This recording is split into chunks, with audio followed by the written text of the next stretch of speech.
I'm ready to roll. And the Aurora? Trussed up tighter than a nun's arse. Good. Excuse me?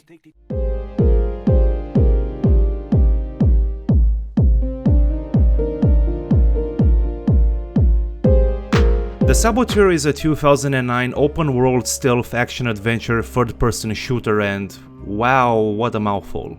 It's regarded as being the swan song of the beloved Pandemic Studios, the minds behind critical and commercial darlings such as Star Wars Battlefront and the Mercenary series. Not many people talk about the Saboteur nowadays. Whenever you mention this game, reactions range from what the hell is that to wow, I haven't heard about that game in a while. What was initially one of the most highly anticipated titles of 2009 went on to become just a footnote in gaming history. It's the gaming equivalent to one of those indie rock bands that enjoyed some initial success in the late noughties and early 2010s, but the buzz around them wore out because the market was oversaturated and there are only so many songs about small town America one can digest. The sweaters. Howler. I'm not gonna start speculating why the Saboteur didn't sell, but I think the bad timing and the lukewarm reception had something to do with it. Many critics found it derivative of other games like Assassin's Creed 2, which came out in the same year. One critic even called it a rent at best. That's harsh. The mixed reviews and its overall unpolished state established its reputation as an game, so I'm assuming that's why people brushed it off. Being labeled as an game is probably the worst fate a game can suffer, because if your game is horrendous, at least people will talk about it. Anyway, enough preamble, let's jump into this thing.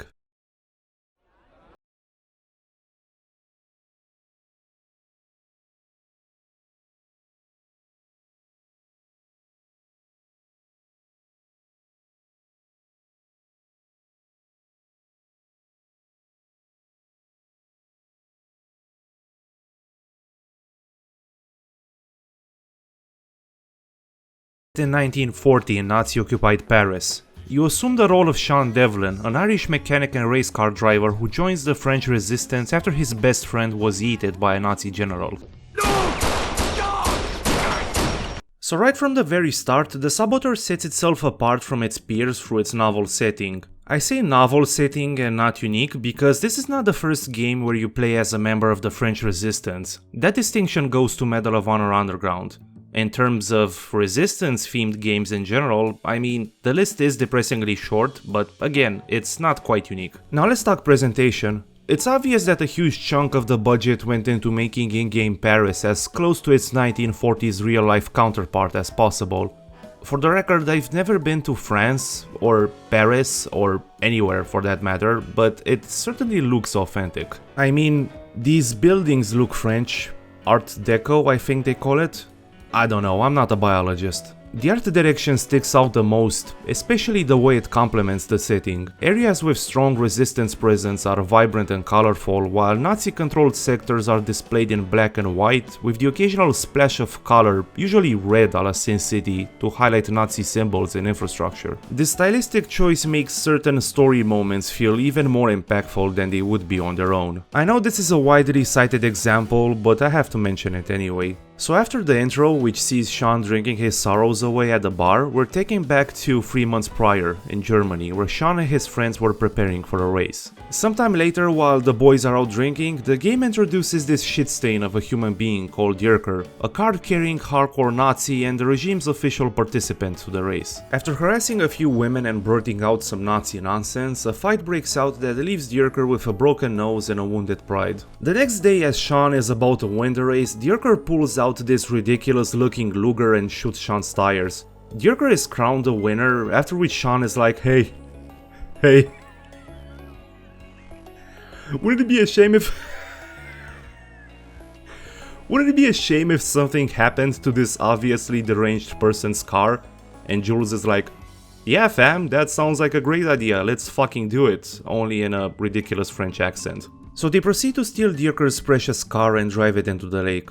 As the boys are spazzing out like a bunch of teenagers who just poured peanut butter on their teacher's seat, Yerker is like, Guten Tag, and captures them. While in captivity, the boys find out that, surprise surprise, Yerker is a high-ranking Nazi officer. To make the deal even sweeter, it's also revealed that he is a professional torturer. On top of that, it turns out that their prank is not even the main reason why they were kidnapped. Apparently the Nazis believe Sean and Jules are British agents. Sean is like, fuck off, I'm not a British agent, can't you hear this ridiculous accent? And Yerker goes, good, and kills Jules. This is when the tone of the game takes a sharp turn. As soon as Jules is killed, the vibrant colors are promptly replaced by this oppressive black and white filter. I love this moment, because it makes a normally cliché and banal story moment, you know, impactful.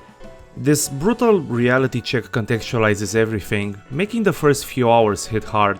Shit is serious, man. Civilians are bullied and executed on the streets, soldiers are watching your every step, flag guns and sniper nests are towering over the city. In other words, through this stylistic choice, the artists managed to somehow make a Nazi-controlled city feel even more oppressive, which is something.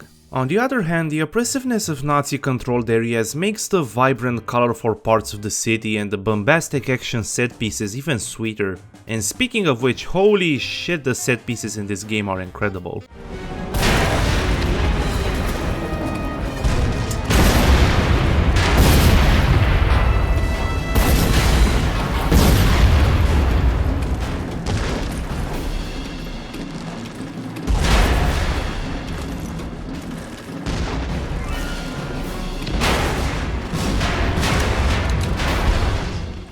While the artistic merits of this game are undeniable, the Saboteur falls short in other areas. The dialogue has this awkward flow, as if the voice actors were playing tag with their lines. The local authorities have taken a great interest in your activities. How would you know that? One of my people placed wiretaps on the phones at the local Gestapo headquarters. Must be a clever chap. Indeed. Joseph Breiman is one of our most valuable agents. Last night he was arrested. There's also the issue of bugs. Nothing game-breaking, but slightly annoying. The jank is more noticeable the more you play the game, so I'm gonna show some of it as I'm talking about the gameplay.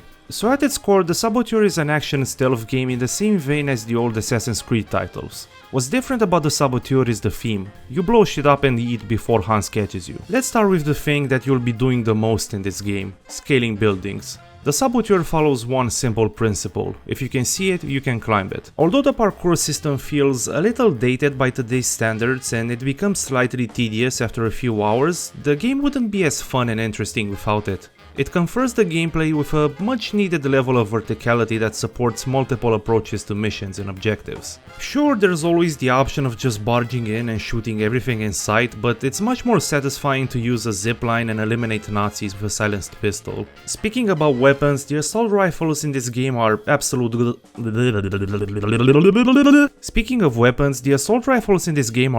dog shit. They feel like pea shooters, they have no sense of momentum or recoil, and the sound design isn't much better either.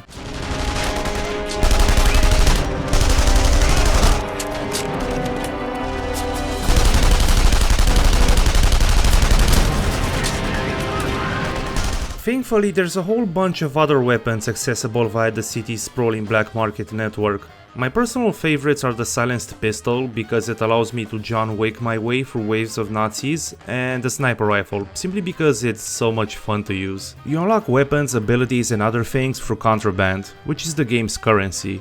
Contraband can be obtained by smashing supply crates, accomplishing missions, destroying Nazi infrastructure, or a combination of all of the above. As I've said before, missions and targets can be approached in multiple ways. As tempting as it might be to just start blasting, this will more often than not lead to a quick death, even on normal difficulty, and especially in areas with high Nazi presence.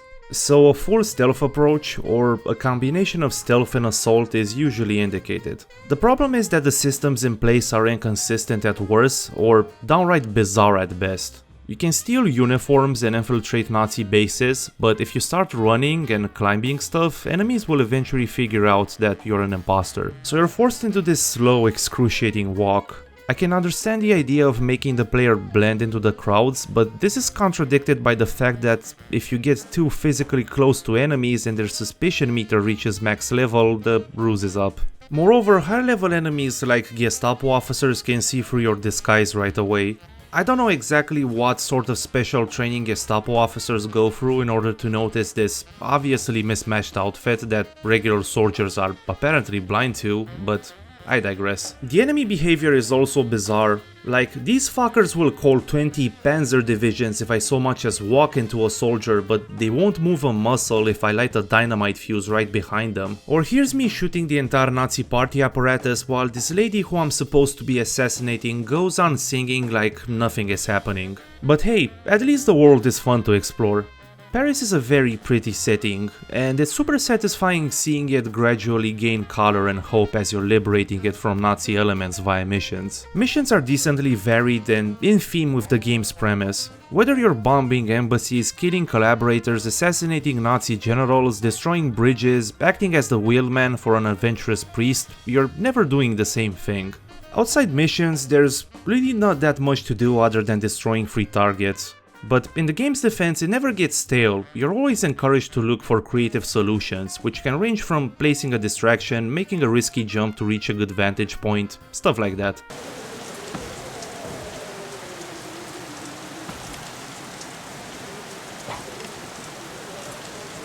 Son of a bitch! Shite! Hell, if you don't feel like wasting dynamite, you can hijack a flak gun and cause chaos. It's pretty cool. There are many other aspects of the gameplay that I haven't covered, like the driving, which feels decent, the dozens of unlockables, the perk system. You can also collect cars. Cool, I guess. I'm not really into collectibles, they bore me to death. Now all that's left to talk about are the story elements. I'm not gonna talk about the narrative for obvious reasons, so I'm gonna focus on the writing and the characters. So let's start with the characters. I'm gonna be honest with you, I'm kinda split on Sean Devlin. He's pretty much your typical bad boy with a heart of gold kind of stock character. Don't get me wrong, there's some depth to his character, but I still did not find him particularly interesting. And his knack for dropping stupid one-liners certainly didn't help his case. Are you familiar with the concept of atomic fission? I've never been one for poofy cocktails. You could find this Judas before he collects his 30 pieces of silver. Where I come from, snitches get paid in lead. Ah, Jesus! Christ, reminds me of the last time I tried to cook breakfast.